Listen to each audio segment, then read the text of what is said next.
Deuteronomio 4:13 iyang gisulat sa duha ka papan nga bato. Buot kita makaangkon sa kaluwasan ang kinabuhing dayon. Tulumanon nato mao ang pagkabuot sa kaluwasan, mao nga mutuman kita sa mga sugo sa Dios.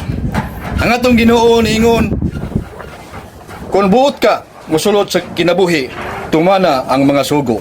Mateo 19:17.